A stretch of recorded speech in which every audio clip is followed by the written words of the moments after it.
Every play matters. All of it captured. None of it by hand. With Huddle Focus. Multiple lenses and AI player tracking get the perfect angle.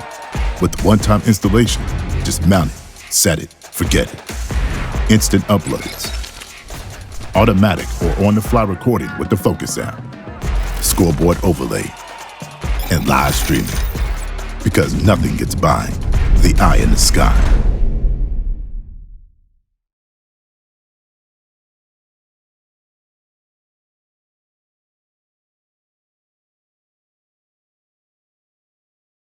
What I'm going to speak about today is RPOs primarily. Our run game concepts include inside zone, split zone, outside zone, a lock zone. We've ran both A gap and C gap power, and then we've run pin and pull. And what I'm going to talk to you primarily about is the RPO game off of the inside run, inside zone, the split zone, a little bit of the lock zone, and then the A gap power. And how we kind of evolved to this point was a situation that it came up over time. Craig Bowl, our head coach at both NDSU and Wyoming, an old defensive guy. I think for a long, long time, he felt like RPOs would be outlawed. So he was resistant to us, going into those situations, getting called for guys downfield, you name it. And we kind of were resistant, especially in those early years at Wyoming. We were under center primarily at North Dakota State. And then we had got to more 11 personnel in particular at Wyoming based on what we inherited and began running these same inside runs more out of the gun, which then presents the opportunities for our RPOs. So fast forward to 2018, we were still hadn't done a lot. We did a little bit with Josh Allen in 17, but not very often. In 18, we played Missouri early in the season, and two things happened. One, Drew Lock torched us with the RPO game, but at the same time, our freshman quarterback, his name was Sean Chambers, really did well in the week leading up from a scout team perspective. And I think by then, you're talking 2018, I think Coach Bowl had probably reserved the fact that RPOs were here to stay. Linemen getting downfield were here to stay. So we move forward with it. So we'll move into this. First thing I want to do is show a couple runs out of either the pistol or the gun. First one is inside zone. And, where it starts for us now is we are going to get out on any non-called RPO where the quarterback is truly reading the D-gap player. And that was probably something that evolved for us as well. So just ordinary outside zone, or inside zone, but it starts with the quarterback's ability to at least have a dual read. You can see him running out of this right here. One thing I do want to point out on this, we have Cooper High School here, Erica Boge, Latrell Bible from Washburn, Minneapolis Washburn, and Trayton Welch from Buffalo. So I thought this was a good clip to start off with 3 Minnesota kids on our left side. But our RPO game will start off of this. We'll certainly start with D-gap RPOs, where this same guy we'd be reading for the pull in this run is the guy ultimately will read from a glance perspective to start out with. So one clip there. Really the same look here, but different defense. Now you're getting that D-gap player off the edge. So we should be more threatening here from a quarterback perspective to get maybe off of this from a pull perspective. Now we'll arc. I'm just showing some run examples that will lead to some more RPOs. So we're arcing now. This is a C-gap read, but ultimately we'll get to where this is an RPO as opposed to just a straight running back run or quarterback run. I want to see the genesis of some of these things. This is a 19 clip here. The previous two are both 2020 clips.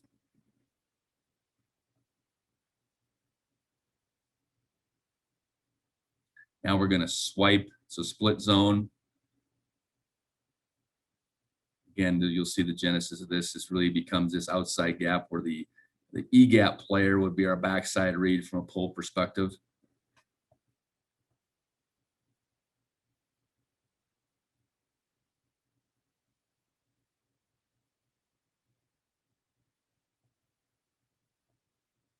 So now we are going to bypass. We can call this swing. We're bypassing. This is another C gap read now. Again, this will lead to some RPO talk, but on the bypass, the bypassing tight end is going to block the first thread to the D gap. So obviously getting a pull read here, but that's just a straight running back run or quarterback run thought process on this play. Another bypass here, reading the D gap player. Again, just a running back run or a quarterback run in this case.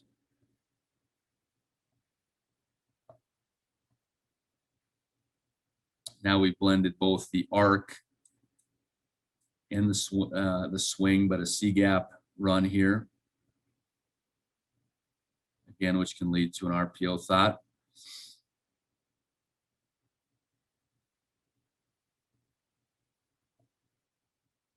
Now our power game, A gap power game. So again, if we want to make it about a front side D gap read, eventually we'll get to some of that from an RPO perspective. I'll show you this one as well.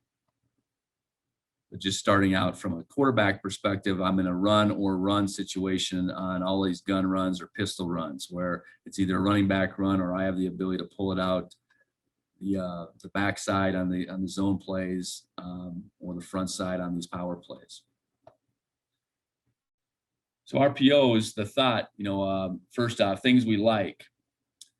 And this has been an evolution. We were the farthest thing from an RPO team when we were at NDSU, and it became an evolution like I referred to at Wyoming, and we're going to continue on board here at Montana State University. So the first thing, it handles that extra defender, in particular when you're talking playing an 11 personnel, getting that 6 to 7 man look. It handles that. It can handle that seventh man in the box. You should be right by coverage generally. This isn't a play or a situation where you got to check back and forth. It can appear to be a quick play action. While you're not in the play action mode, it can appear to be that from a quick play action perspective. And then protection wise, the O-line can stay one dimensional. They can haul off and block it as a run. This list could probably be a little bit longer, but this is kind of where I would start. And when you're trying to think the simplicity about it.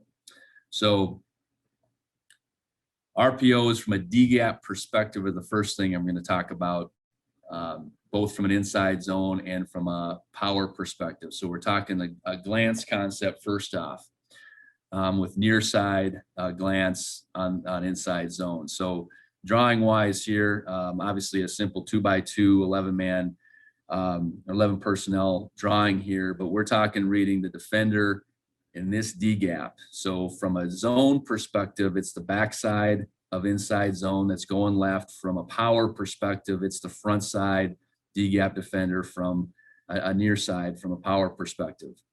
We're throwing off of D gap defender movement.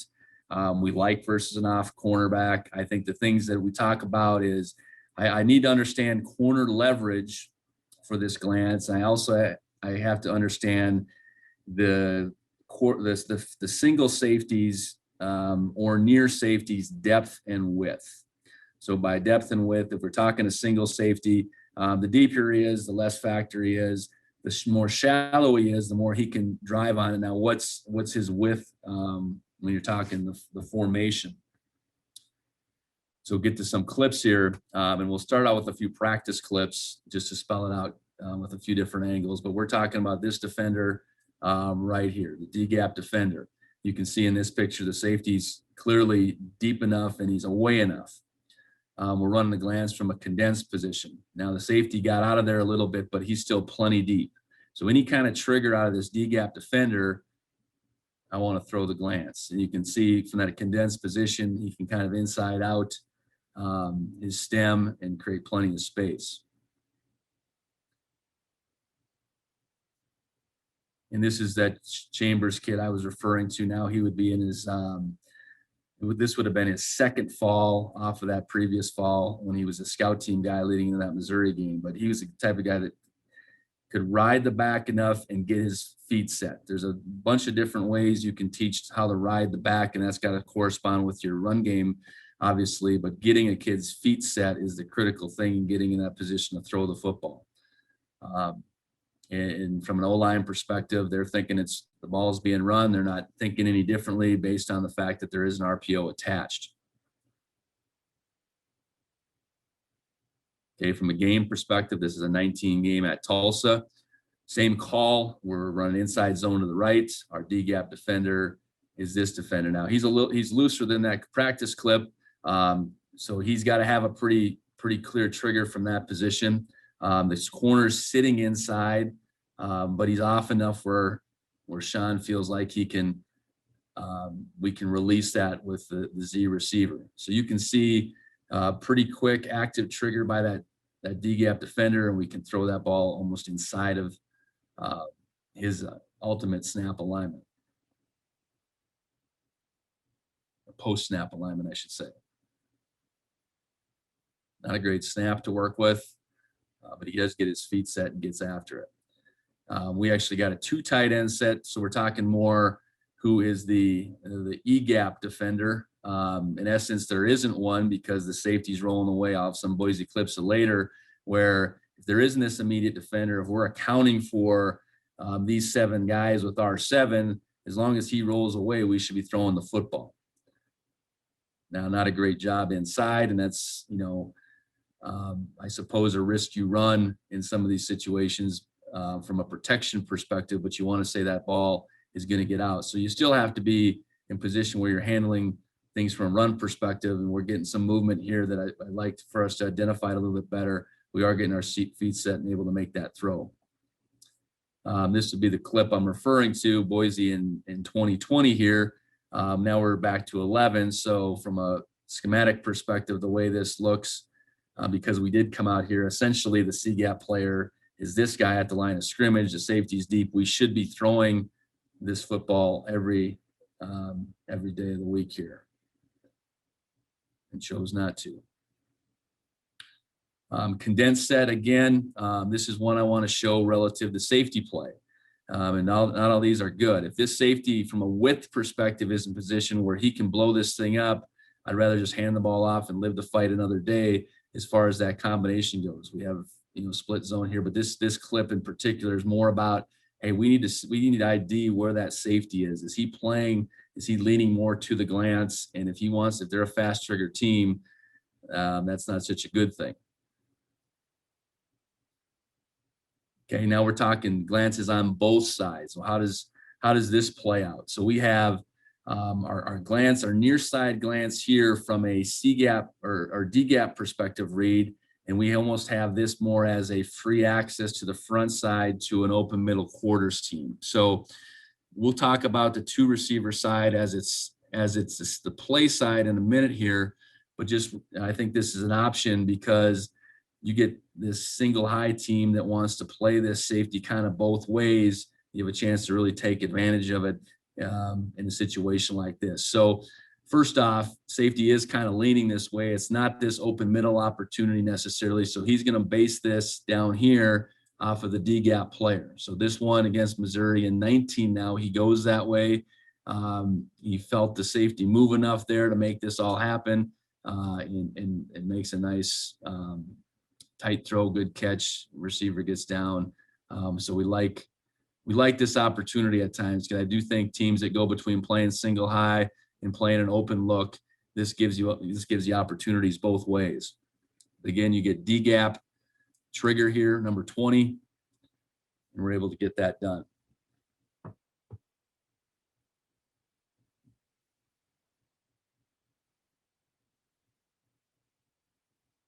So now what we have is there's a couple things to talk about here. We have that open middle scenario from a free access perspective. But we have our 6 blockers and they have 8 guys up here. So we complete the ball based on kind of the free access thought here. But, I think the one thing that you want to tell your quarterbacks is you must always feel confident about how you're going to be protected. And you must understand that piece. If you're going to leave a line of scrimmage player any sort, it's not worth the trouble to make that throw. Here we got a big gain and it all worked out, but generally speaking, that's not the case. So what he needed to understand here is we were going to push our blocking out to 3, leaving both of these guys free. And again, I'd rather live to fight another day and get the back to the line of scrimmage as opposed to potentially exposing himself like he does right here. So to me, good play, bad play. I want to just make sure my point of this clip is, hey, make sure the quarterback understands where the zone blocking is going to. If we had to do it again, we'd say, let's not push out to him. Let's block the 6 guys in the core and essentially throw off of him in the front side. But that's not the way it went. Everything needs to be tied together from a protection perspective. Okay, talking near side power. So first one's a handoff. If we get anything, the D-gap player, who's it going to be? Is it going to be this corner flying in here or the safety down? At any rate, when you get a 2 shell, let's hand the ball off. You can see that D-gap player is triggering, but he's not going to be a factor from that alignment we feel from a run perspective. So we hit the run, everybody's happy, it works out. We have our numbers in our favor in this particular one. Another one from that same Boise game in 2020. Now safety's sitting in about a 7-yard alignment. We need that real fast trigger from 7 yards. Relatively fast, but maybe not fast enough the way he saw this one. Let's go to the end zone here. So we got our 6 for these 6, 7th guy. And part of it is, I think if those guys feel like this guy is downhill, but he's hitting it so wide, let's still find a way to get the ball to tailback. So this one's maybe more of a 50-50 one. Given everything we're dealing with from a footing perspective on this given day, maybe the 50-50 would err to the back give.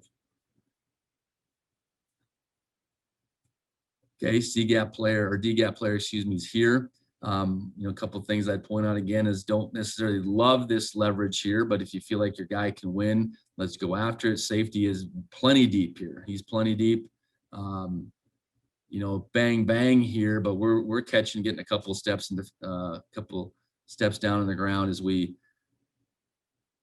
make our football move out of that. From a D-gap perspective, where does 7 fit here? Pretty tight. And you can see, it's almost a freeze situation here, but we're just running our A-gap power here.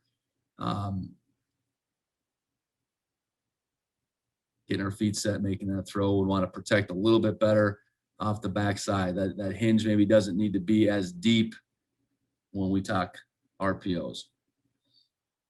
Another one, same game. What I want to point out here is, okay, safety's away. There is no D-gap player. We're not taking the block here, but is this in position where we can recognize this as a situation we can't protect? And it's probably right on the edge. And again, this is 18.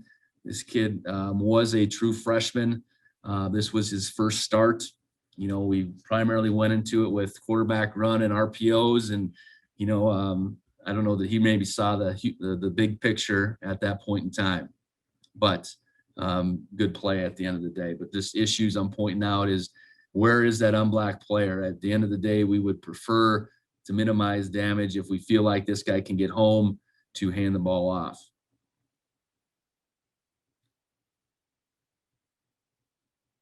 Okay, from this year against CSU, this is 2020, they were running safety down pressure essentially. So the D-gap player is coming from a long ways away, but he is triggering. So we're good here as far as our ability to throw the RPO. Now, from a power perspective, we got a center trying to do a little too much. He should just stay with his backside pin block. Our right guard would have been a little late here. So this is certainly hairy from a protection, but I guess RPO or not, our center shouldn't be trying to fix anything. He's got to just stick to the A-gap plan. But from a deep safety trigger, we're getting it here in this picture.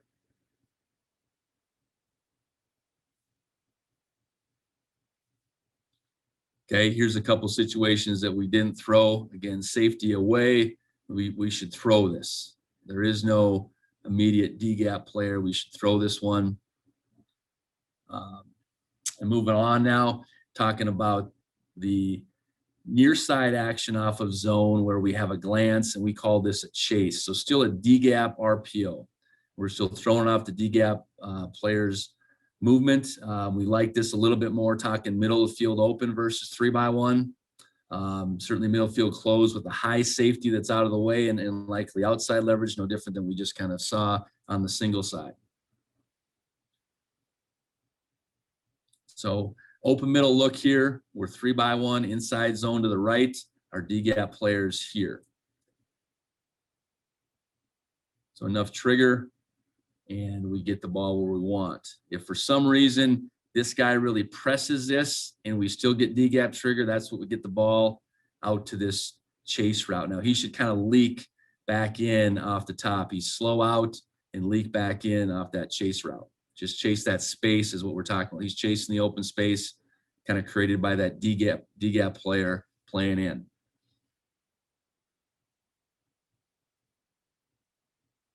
Okay, 6-man box here. We're blocking these 6.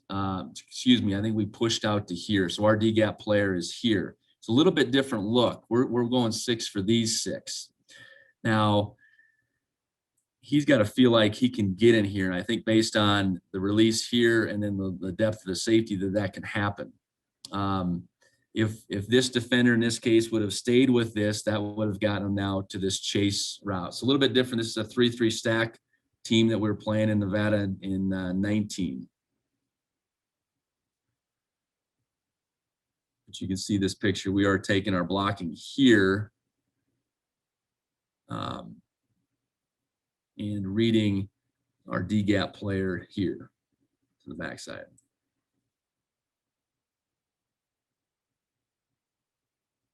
Okay, I did mix in a couple Mississippi State, Penn State, Oregon clips as we go.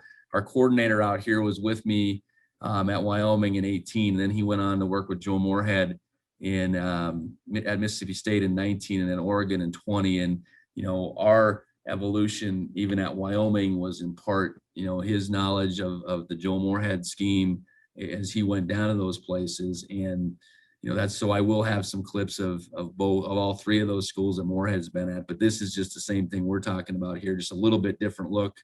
Single high, outside leverage, but deep single high where you can throw this off the D-gap defender. Just one examples of all of those.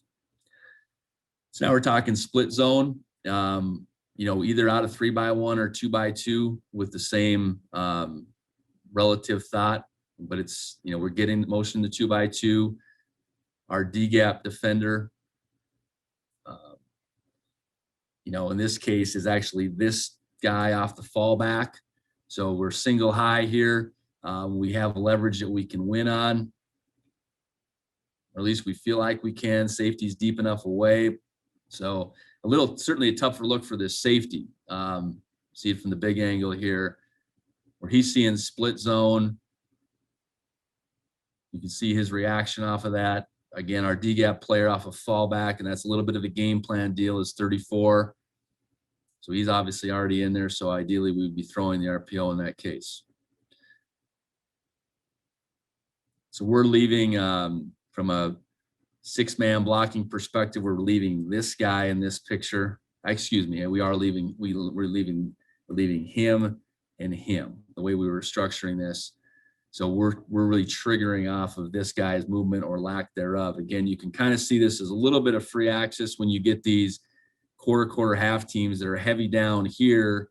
Or this is really quarters across the board where they want to let you get in this open space here.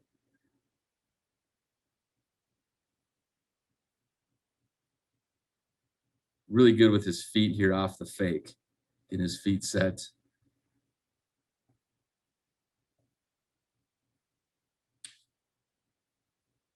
Okay, we're in 12 personnel now, split zone.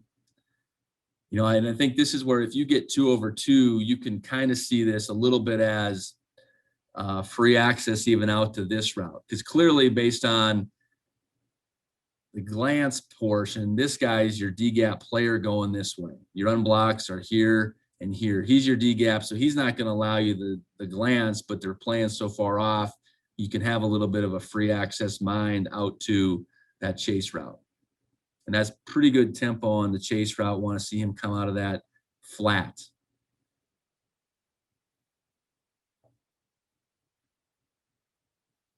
Okay, now this is a truer quarter half look where our D-gap players here. So this to me would be a little bit of a 50-50 mindset. You know, in theory, you would only really need him to really be flying in here to be forced to throw it. But if we feel like we can attack the middle of the field, we'll want to do that. And again, if this guy now, because I have that mindset, carries this, that's when that chase route replaces that.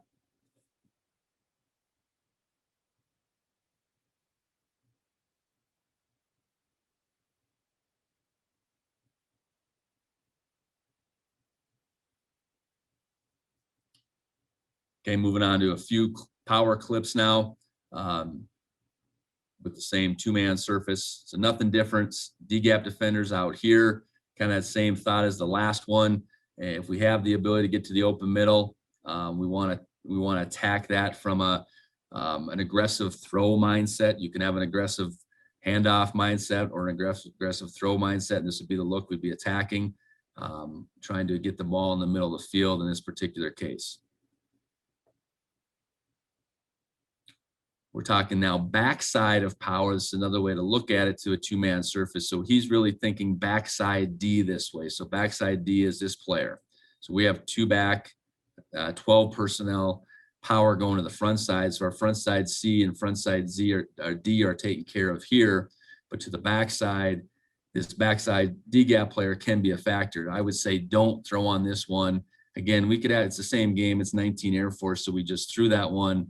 But if he feels like he's got to wait on this, he did one of two things wrong. He should either hand it off or he should have just moved down to the chase. Now, really, at the end of it, we don't make a really good throw here, but he's a little bit late from a timing perspective. We shouldn't have to wait and hitch like he is to throw the glance on any of these. But a good way to handle that backside D gap player on either A gap or C gap power.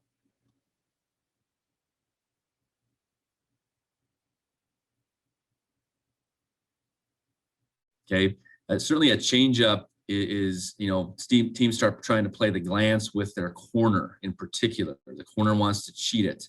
Then you can mix in the out. So still a D-gap defender thought process. Certainly would like this versus an off corner. Don't want to mess with trying to throw an out, whether it's a quick out or a speed out at 10 yards to a press corner. Just the disruption that can cause is a problem. So condensed split here. D-gap players here want to keep those corners off balance. You know, they're just basically giving us this particular one here. Certainly a different angle for that strong safety in this case, the D-gap player to have to defend. This one is a speed out, which we run at 10 yards. So this one, you'll see this corner, we probably had run a bunch of glances where he's thinking more glance here. He's trying to put his foot in the ground and play the glance. So this is something we felt like if we can change it up at least a time or two on film, that'll help us out with the corners. You can see we're still getting tremendous D-gap trigger right there. And we're on the out. That guy should not be a factor. I know when he's kind of standing in all that space a few times on the glance, he can be a factor. I'll keep moving through these outs here. You know, one thing off of motion, you can kind of create this last one here, I guess I will show. Good thought down in the red zone to try to loosen this guy up and put him in a bind. Are you blocking D-gap here with this receiver and rather kind of fly through this, or you run in the outs? The D-gap defender's off the edge from a red zone perspective. Thought this was a good thought against what we were seeing defensively against our own defense. Okay, hitches, certainly an option to go D-gap from a hitch perspective. Certainly like this versus off. This will be a Penn State clip where the D-gap defender off a split zone is here. He wants to cheat in. An opportunity to throw this, but this is one he didn't cheat in enough. Stay with the handoff. Same thing happening here. If you're compromised on the protection side of things, hand it off too. So you could have two thoughts in particular on this one. Looking at this one against Missouri, we ran hitches across the board. So our D-gap defender is here. He kind of went free access over here, which is potential. I mean, a potential way to look at it. But if he had felt like this was true, you get fooled here to take this, probably would have been the hitch I would have preferred he throw on this one. But you can have some free access mindsets, especially against like a quarters team like their show is right here. It's going to be hard trigger here. If they're getting an off corner, just take that from a free access perspective, and you kind of eliminate your thought to have to call quick game when you get to some of this. Now going to C gap, the first thing we talk about is, I'm going to skip ahead a few. I know I'm kind of getting along from a time perspective. We get directly to those C gap plays.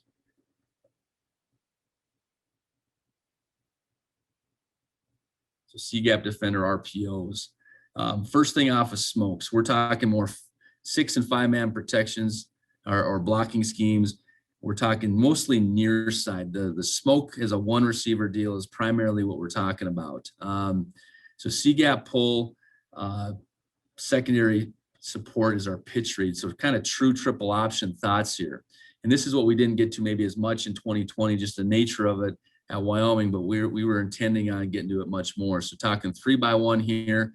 We have 5 for their 6. Quarterback has him from a pull perspective, but now he has the D gap from a pitch perspective or secondary support.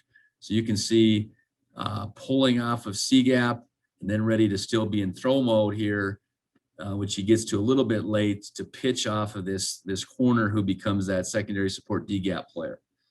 So just thinking about these pulls and a different mindset for us was a big transition in the last year's time. And, thinking of these C gap opportunities more from a triple option perspective is really the way we want to see it, not just making this about the pull and the quarterback run like I showed you before.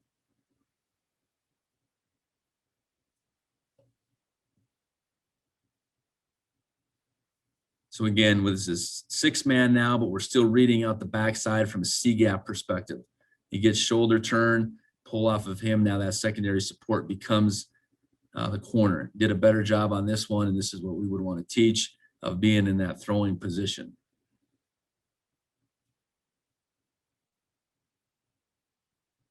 Here you get the crash corner, the cat corner that becomes almost a pull, pitch it now mentality. So there's no need to attack that defender in this situation. He can just stand up and throw.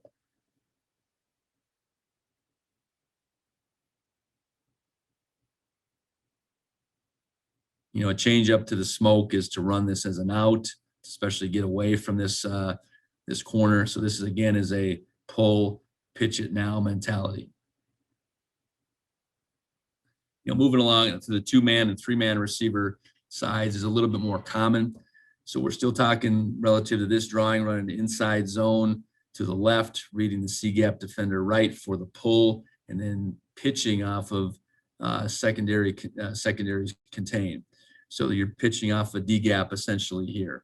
On the outside here, we want to block MDM at the same. If we get a trigger here and we get this here and we can still attack it, we prefer that. So as we move into these clips, sorry about that.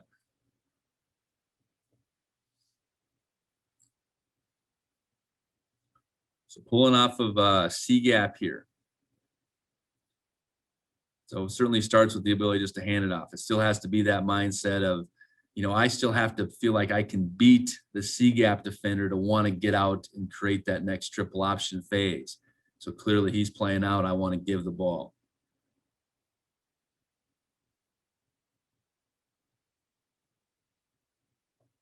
Okay, same thing here with the way this defensive end is pulling it, but our triple option phase will happen this way.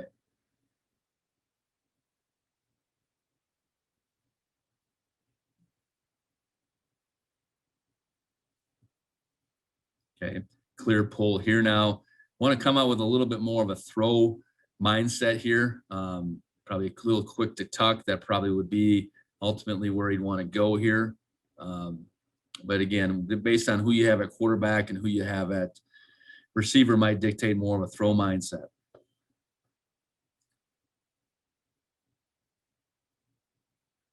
So pull key here, pitch key here, a little bit of a free access mindset here. I'd rather see him push this just a little bit, but we are into the short side. So we did talk about just popping and throwing in some of these uncovered situations.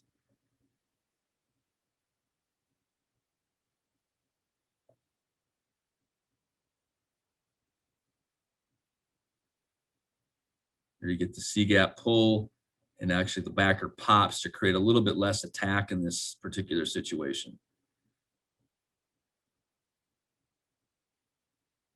This will be that pull, pitch it now thought process here. C-gap's down, I get immediate D-gap, have to throw it now, which, you know, and you can see here's where the MDM comes on the outside.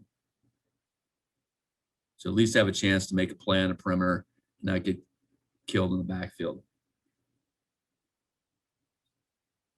So the 3-man surface, kind of buzz through some of these. Same thought process though. You're pulling off a C, you're pitching off of D. You know, this was 19 for us before we were really getting out of pocket. So I just wanted to show these and to show the difference. So if you're just standing up and throwing based on leverage, you're not really compromising that guy as much. So if we were current day, even 2020 Wyoming, we would have just handed this off based on how this guy plays it. We're not going to be in position to beat him.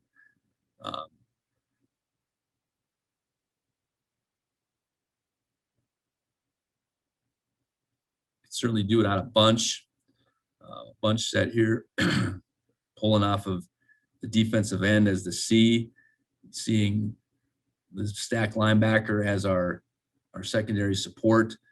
But again, this is a give read based on that end and how he's slow playing it. But you can see how that would come together from a bunch perspective.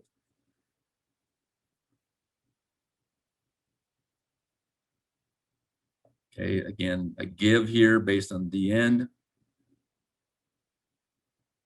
Now we'll get to a pull sequence, I believe. Now here's number 2 is MDM. Okay, but we're still attacking that secondary support. So this is where it really can do wonders. Obviously, having this all happen behind the line of scrimmage is key, or that thing has to come back. But that's a good illustration of what, you know, this second level thinking off of zone read can bring from an RPO perspective.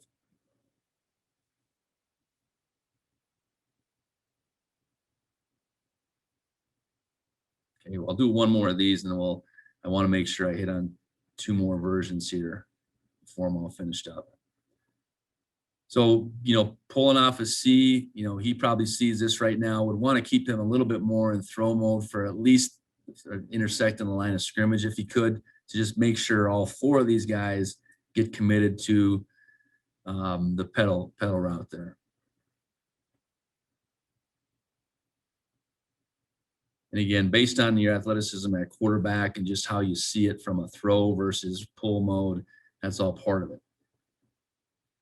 It's a lot more clips than I probably needed. So next thing up, I want to talk about line for us. So I showed you that arc play where you're reading the C gap and your running back run or quarterback run. So, you know, this became, again, this triple option version of the same thing. So C gap RPO, C gap pull, secondary support read, and just how you see this. Outside here, we're blocking man on. If we have a 3-man surface, the middle guy would block MDM, head up to outside. So we call this line because we're running this down the line on the backside. So it should play out like arc. We're taking that step no different than that arc I showed you earlier from Wyoming, trying to get that guy to commit. And now, you know, we're again pulling off a C gap, pitching off of D gap. So first things first, he slow plays it, it becomes a give. Okay, there is no immediate D gap the way they're rolling the other way. So as long as I can be in pull mode and protected, I want to get this ball out quickly.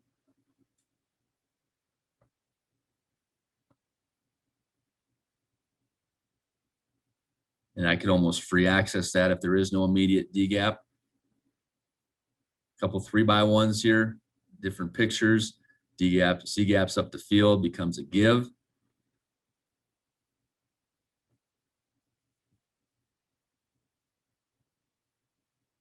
C gap tries to collision the arcing Y right here, the arcing tight end give. See it from the backside.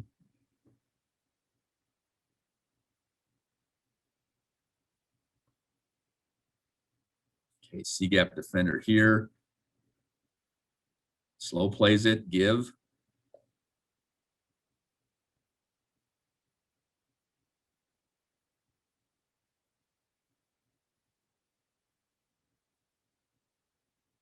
Okay, so C gap defender squeezes here. So plus there, this would be a free access one where we are out leveraged here. The D gap defender, they're down, so he can get out. But the whole point is you still want a situation where he can feel like he can get out and go here.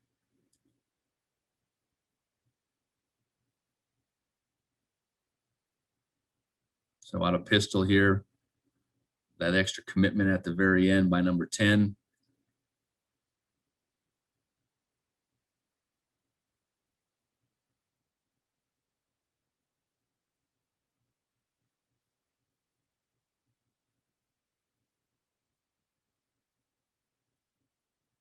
Okay, up the field.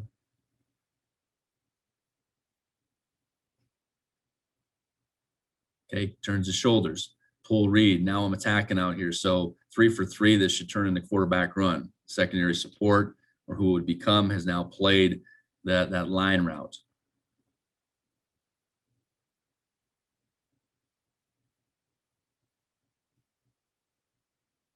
Okay, maybe one more here. So you get the players down, turns his shoulders. Now the pitch key is my man right here.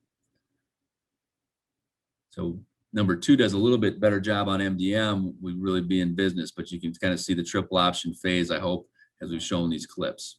I'll show you one more here. I think this is a quick throw. So C gap defender is down. Secondary support D gap is in, and now we're out leveraged.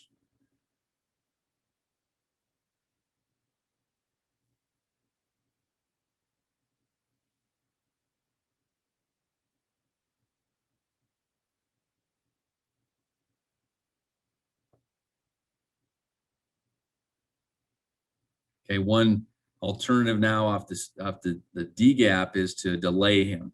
This is something I know Oregon did this past year. So you're pulling off of C, and now you're delaying D. So it puts that guy in a real bind in these man-to-man situations and short yardage, red zone.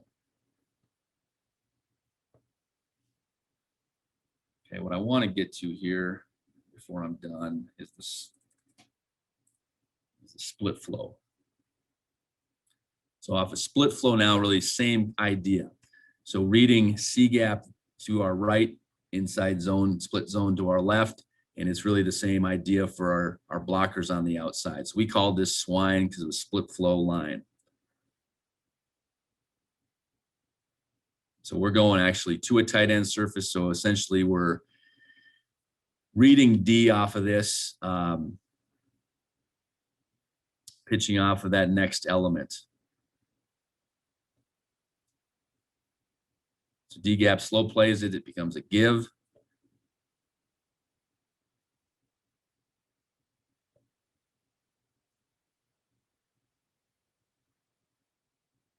Another slow play, give.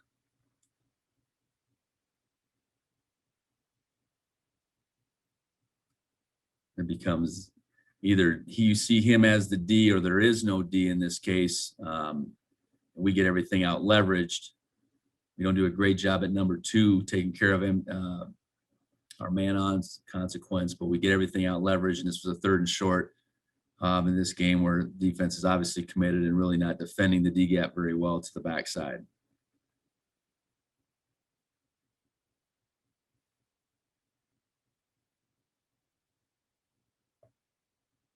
Okay, D gap here is up the field, give. Then I think we had 2 more in this game where we could have just as well, like here, D gap's closing. Are we out leveraged here? Probably could have got himself out to the swine on this one.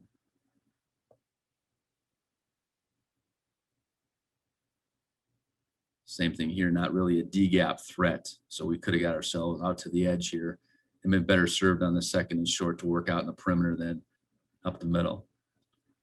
You can do this out of split backs. Two tailback situation here where we have a tailback now on that swine. So if we were in a pull mode, we were slow play, it's a give. But if we were in pull mode here, because of the way the DN played, we would be off and running at the quarterback spot. Do it with the receiver like we do here. Bring him across. Now the receiver is our swine guy. So if this again was a pull read, now this backer popping out as a secondary support will be our pitch key. Probably should have been a pull. I'll kind of close up with some Penn State, Mississippi State clips here. So D gap is here, slow play, give.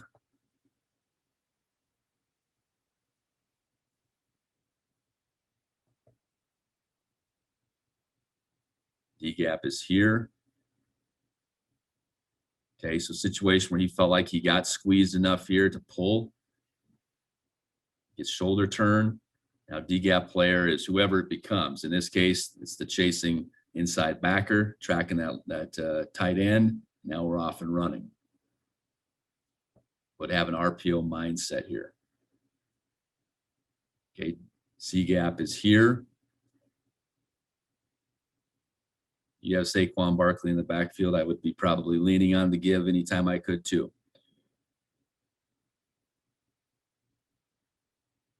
Okay, C gaps to the top. Comes a pull read.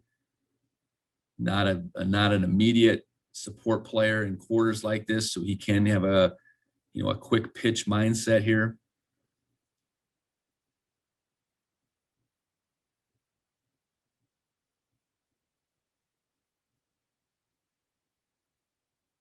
Okay, everything gets out leveraged here. Again, quarters team.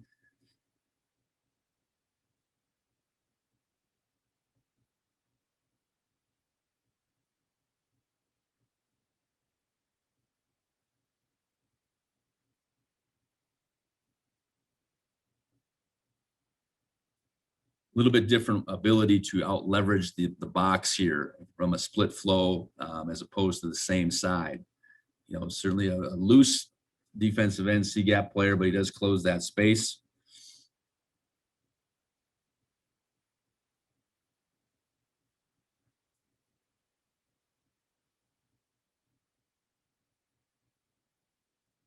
C gap closes, D gaps kind of following, so it becomes a quick pitch. Here's with a motioning swiper.